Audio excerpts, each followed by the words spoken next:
Bronx è davvero pericoloso quanto dicono? Sicuramente New York è bella perché è varia. Sì. Ma avventurandoci nella città e volendo visitare tutti i suoi distretti, faremo bene ad includere il Bronx nel nostro itinerario? Oggi approfondiremo questo argomento dalla mia umile esperienza, che durante il viaggio a New York ho inserito il Bronx nell'itinerario e in prossimità del Macon's Dam Bridge, il ponte che collega Manhattan al Bronx, ho avuto l'onore di osservare una macchina totalmente carbonizzata. Quindi il Bronx, perché visitarlo e perché no? Ve lo dico subito dopo la sigla. Ciao a tutti, sono Analinda e sono tornata con un nuovo video.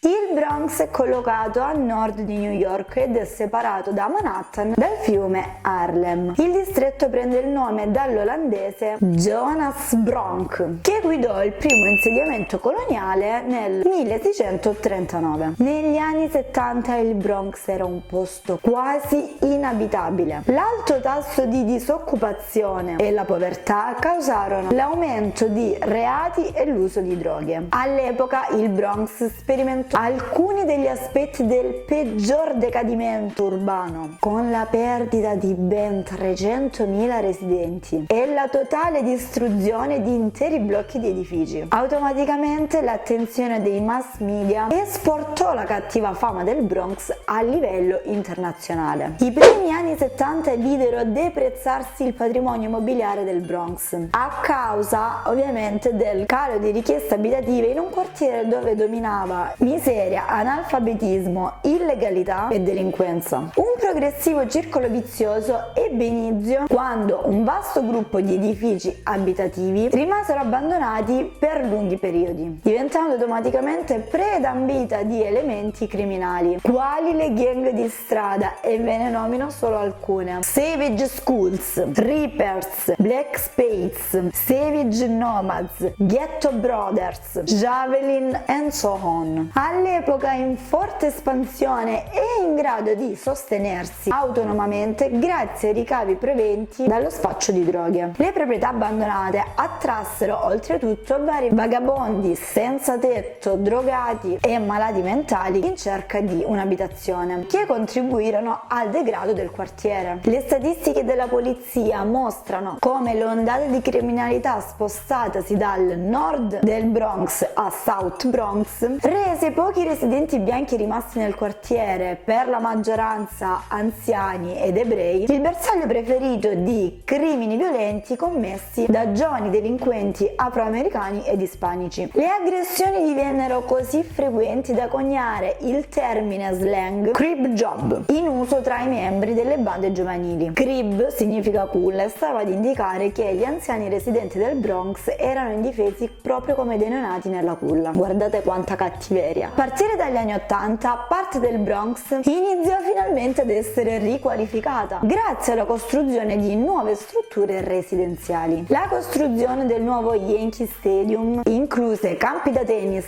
piste ciclabili, negozi, ristoranti e una nuova stazione della metropolitana. Da allora la popolazione del Bronx è in fase di crescita, tuttavia un abitante su due vive in stato di povertà. Inoltre spaccio di droga, gang e prostituzione sono ancora comuni nelle strade del quartiere e la polizia continua a considerare l'area una zona a rischio. Vabbè, ma raccontandovi ciò io non è che mi voglio spaventare e non farvi inserire il Bronx nel vostro itinerario newyorkese. Noi ci siamo andati e siamo tornati sani e salvi, ci tengo a precisare ciò. La storia del Bronx, seppur ben tribolata, è anche abbastanza affascinante e ci sono tantissimi posticini che si potrebbero visitare. Prima della nostra partenza, quando eravamo ancora alla ricerca dell'hotel presso il quale soggiornare, io e Matteo sì, sapevamo ciò che si diceva riguardo al Bronx, però non avevamo mai approfondito né la storia né i fatti che realmente accadevano. In realtà avevamo valutato un hotel in prossimità dello Yankee Stadium, solo che andando a leggere le recensioni sono rimasta un pochino traumatizzata da ciò che scrivevano le persone che c'erano state in precedenza. In particolar modo mi rimase impressa una recensione dove c'era scritto che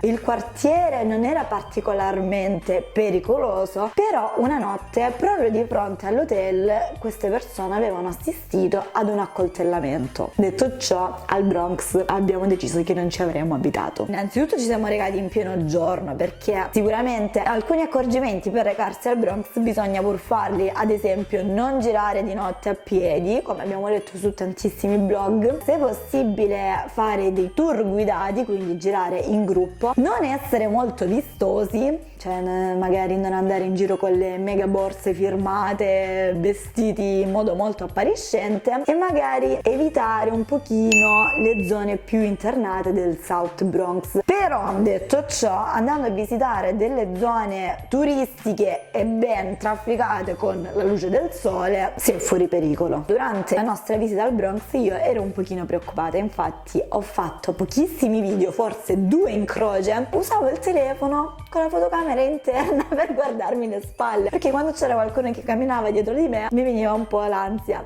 anche perché, come vi dicevo all'inizio del video, proprio appena prima di entrare nel Bronx abbiamo visto una macchina infuocata, quindi la cosa non prometteva granché bene. Durante la nostra passeggiata in direzione Little Italy c'erano un sacco di altre macchine completamente distrutte, cioè non sembravano macchine sopravvissute, reduci da un semplice incidente, sembravano proprio bastonate. Poi magari sì, siamo andati al Bronx durante la mattinata, però pioviginava, il cielo era grigio, quindi non è che ci abbia trasmesso tante good vibes questo quartiere. Difatti abbiamo fatto una breve passeggiata, poi siamo tornati a Manhattan. Oltre al fatto che la gente girava con la musica a tutto volume, che per noi salentini non è una cosa strana da vedere, passando da un bar a Little Italy abbiamo visto una...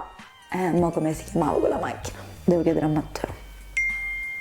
McLaren, ci suggeriscono dalla regia. Io sono una frana con i nomi delle macchine, insomma c'era sta McLaren bellissima, sembrava un'astronave quasi, e noi la stavamo osservando. Matteo stava in videochiamata con un nostro amico e che bella, qua là si affaccia un tipo dal bar e inizia a dire "It's fake, it's fake". Non so se era veramente fake, se si stava prendendo gioco di noi, se era già ubriaco alle 10 di mattina. Noi, ok, have a nice day, ce ne siamo andati. Oltre a Little Italy abbiamo ovviamente visto anche lo Yankee Stadium, o meglio, l'abbiamo visto dall'esterno. I tour per quel giorno non erano disponibili, abbiamo fatto un piccolo giretto nello shop. Inoltre nel Bronx si possono vedere altri posti veramente caratteristici, come la scalinata di Joker, famosissima, il New York Botanical Garden, che si estende per oltre 100 ettari e al suo interno comprende anche parte dell'originale foresta che un tempo ricopriva New York. C'è il famosissimo Bronx Zoo, che è niente di meno che il più grande zoo degli Stati Uniti, con migliaia di animali con habitat ricostruiti in modo da eliminare quasi completamente le gabbie. Un'attrazione molto amata dagli appassionati di letteratura è il cottage di Edgar Allan Poe, dove ha trascorso i suoi ultimi anni di vita. E ultimi, ma non per importanza, i famosissimi murales del Bronx, coloratissimi e spettacolari. Purtroppo durante la nostra passeggiata abbiamo avuto il piacere di vedere un unico murales. Detto ciò, dalla nostra esperienza il Bronx non è stata una delle zone che più ci ha colpiti. Ecco, modesto parere. Quindi dopo avergli dedicato circa un paio d'ore siamo tornati a Manhattan, abbiamo percorso nuovamente la Fifth Avenue, che ci aveva letteralmente rapito il cuore, ammirato per l'ennesima volta il Rockefeller Center e fatto anche un pochino di shopping tra Nike e Adidas. A questo punto il nostro viaggio purtroppo stava per volgere al termine, difatti ci mancava solo mezza giornata da dedicare alla bellissima New York prima di prendere l'aereo che ci avrebbe poi riportati in Italia. Ovviamente il nostro ultimo tristissimo giorno ve lo racconterò nel prossimo video, quindi ricordatevi di attivare la campanellina per non perdere i prossimi aggiornamenti. Io vi saluto e noi ci vediamo al prossimo video. Ciao! Di animali con habitat ricostruiti